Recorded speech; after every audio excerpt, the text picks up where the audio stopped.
ಶಾಂತವಾಗಿದ್ದ ಕರುನಾಡಲ್ಲಿ ಮತ್ತೊಂದು ಕಿಡಿಗೇಡಿ ಕೃತ್ಯ ನಡೆದಿದೆ. ವಿಘ್ನ ನಿವಾರಕನ ಮೂರ್ತಿಗೆ ಕಾಲಿನಿಂದ ಒದ್ದು ಅವಮಾನವನ್ನ ಮಾಡಲಾಗಿದೆ. ಇಷ್ಟು ದಿನ ಶಾಂತವಾಗಿದ್ದ ಕರುನಾಡಲ್ಲಿ ಮತ್ತೊಂದು ಕಿಡಿಗೇಡಿ ಕೃತ್ಯ ನಡೆದಿದೆ.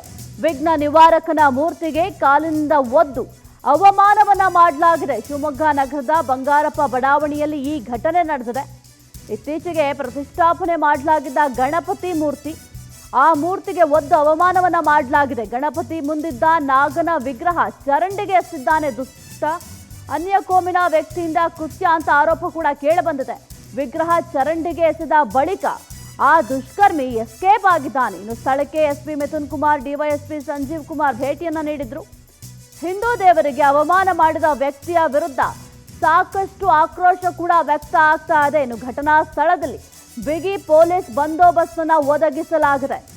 ಶಾಂತವಾಗಿದ್ದ ಕರುನಾಡಲ್ಲಿ ಈಗ ಮತ್ತೊಂದು ಕಿಡಿಗೇಡಿ ಕೃತ್ಯ ನಡೆದಿದೆ. ನೀವು ಕೂಡ ದೃಶ್ಯಾವಳಿಯಲ್ಲಿ ಗಮನಿಸ್ತಾ ಇದ್ದೀರಾ. ಇನ್ನು ಗಣಪತಿ ಮೂರ್ತಿಯನ್ನ ಕಾಲಿನಲ್ಲಿ ಒದ್ದು ಅವಮಾನವನ್ನ ಮಾಡಿದ್ದಾನೆ ಇಲ್ಲೊಬ್ಬ ದುಷ್ಕರ್ಮಿ. ಇನ್ನು ಸ್ಥಳಕ್ಕೆ ಎಸ್ಪಿ ಕೂಡ ಭೇಟಿಯನ್ನು ನೀಡಿ ಅಲ್ಲಿ ಸ್ಥಳ ಪರಿಶೀಲನೆಯನ್ನು ಕೂಡ ಮಾಡಿದ್ದಾರೆ. ಸದ್ಯಕ್ಕೆ ಅಲ್ಲಿ ಪೊಲೀಸರು ಬಿಗಿ ಬಂದೋಬಸ್ತನ್ನು ಒದಗಿಸಲಾಗಿದೆ. ಇಷ್ಟು ದಿನ ಯಾವುದೇ ರೀತಿಯ ಕಿರಿಕಿಲ್ಲದೆ ಶಿವಮೊಗ್ಗ ನಗರ ಆರಾಮದಾಯಕವಾಗಿತ್ತು. ಆದರೆ ಈಗ ಮತ್ತೊಂದು ಪ್ರಕರಣ ಈಗ ದಾಖಲಾಗಿರುವಂಥದ್ದು, ಅದು ಕೂಡ ಹಿಂದೂ ಧರ್ಮವನ್ನ, ಹಿಂದೂ ದೇವರನ್ನ ಅವಹೇಳನ ಮಾಡುವಂತಹ, ಈ ರೀತಿಯಾಗಿ ಅವಮಾನಿಸುವಂತಹ ಕೃತ್ಯ ಶಿವಮೊಗ್ಗದಲ್ಲಿ ನಡೆದಿದೆ. ಇವಾಗ ಅವರಿಗೆ ಅವರ ಧರ್ಮ ದೊಡ್ಡದಾದ್ರೆ ನಮಗೆ ನಮ್ಮ ಧರ್ಮ ದೊಡ್ಡದಾಗತ್ತೆ.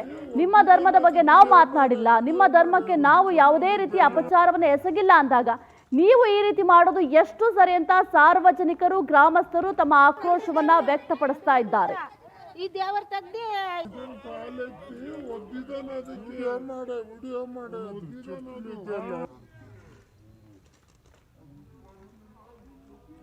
ಜಾಗ ಇದೆ, ಇದು ಪಾರ್ಕಿಗೆ ಅಂತಂದು ಮೀಸಲಿಟ್ಟಿದ್ರು ಅಂತಂದು ಹೇಳ್ತಾರೆ. ಕೆಲವೊಂದು 4-5 ಗಿಡಗಳಿದೆ, ಆಮೇಲೆ 2 ಕಟ್ಟೆ ಇದೆ. ಕಟ್ಟೆ ಮೇಲೆ 2 ದೇವರ ವಿಗ್ರಹ ಇದೆ. ಒಂದು ಗಣಪತಿ ವಿಗ್ರಹ, ಇನ್ನೊಂದು ನಾಗರ ವಿಗ್ರಹ ಇದೆ. ಸೊ ಅದು ಯಾರೋ ಒಬ್ಬ ವ್ಯಕ್ತಿ ಬಂದು ಅದನ್ನ ಕೆಳಗಡೆಗೆ ಹಾಕ್ದ ಅಂತಂದು ಲೋಕಲ್ ಅವರು ಕಂಪ್ಲೇಂಟ್ ಮಾಡ್ತಾ ಇದ್ದಾರೆ. ಇಮಿಡಿಯೇಟ್ಲಿ ನಮ್ಮ ಆಫೀಸರ್ಸ್, ನಾನು ಕೂಡ ಇಲ್ಲಿ ಬಂದು ಚೆಕ್ ಮಾಡಿದೀವಿ. ಅದು ಕೆಳಗಡೆ ಹಾಕಿದ್ ಮತ್ತೆ ಆಸ್ ಆಫ್ ನಾವು ಯಾವ ಲೊಕೇಶನ್ ಅಲ್ಲಿ ಇತ್ತು ಅದೇ ಲೊಕೇಶನ್ ಅಲ್ಲೇ ಇದೆ ವಿಗ್ರಹ, ನಾಗರ ವಿಗ್ರಹ. ಸೊ ಅದ್ ಏನಾಗಿದೆ ಏನು ಎತ್ತ ಅಂತಂದು ನಾವು ಪೂರ್ಣ ಪ್ರಮಾಣದಲ್ಲಿ ಪರಿಶೀಲನೆ ಮಾಡ್ತಾ ಇದ್ವಿ. ತಪ್ಪಿತಸ್ಥರು ಯಾರು ಇದಾರ ಏನು ಎತ್ತ ಅಂತ ನೋಡಿ ಅವ್ರ ವಿರುದ್ಧ ಸೂಕ್ತ ಕ್ರಮನ ತಗೊಳ್ತೀವಿ. ಈಗಲೇ ಏನು ಹೇಳಲಿಕ್ಕೆ ಆಗಲ್ಲ, ಪರಿಶೀಲನೆ ಮಾಡೋಣ, ಏನಾಗಿದೆ ಏನು ಎತ್ತ ಅಂತಂದು ಫಸ್ಟ್ ಪರಿಶೀಲನೆ ಮಾಡೋಣ. ಊಹಾಪೋಹ ಮಾಡೋದು ಬೇಡ, ಸುಮ್ನೆ ನಾವೇನೆ ಅನ್ನೆಸೆಸರಿ. ಬಹಳ ದಿವಸದಿಂದ ಹೆಂಗೆ ಮಾಡ್ತಾರೆ ಅಂತೇಳಿ ಒಂದು ಗಣಪತಿ ಮತ್ತೆ ನಾಗ ದೇವ್ರ ಕಲ್ಲು ಪ್ರತಿಷ್ಠೆ ಮಾಡಿದ್ವಿ. ಭಾಳ ಸುಮಾರು ಒಂದು 2.5-3 ತಿಂಗಳು ಆಯ್ತು ಪೂಜೆ ಮಾಡ್ಕೊಂತ ಇದ್ವಿ. ಇವತ್ತಿನ ದಿನ ನಾವು ಹುಡುಗರೆಲ್ಲ ಕೆಲ್ಸಕ್ಕೆ ಹೋಗಿದ್ವಿ, ಕೂಲಿ ಕೆಲ್ಸಕ್ಕೆ ಹೋಗಿದ್ವಿ. 500 ಹತ್ರ ಕೆಲ್ಸಕ್ಕೆ ಹೋಗಿದ್ವಿ. ಇಲ್ಲಿ ಒಂದು ಕಬ್ಬಣದ ಲಾರಿ ಸಿಕ್ಕೊಂಡಿತ್ತು.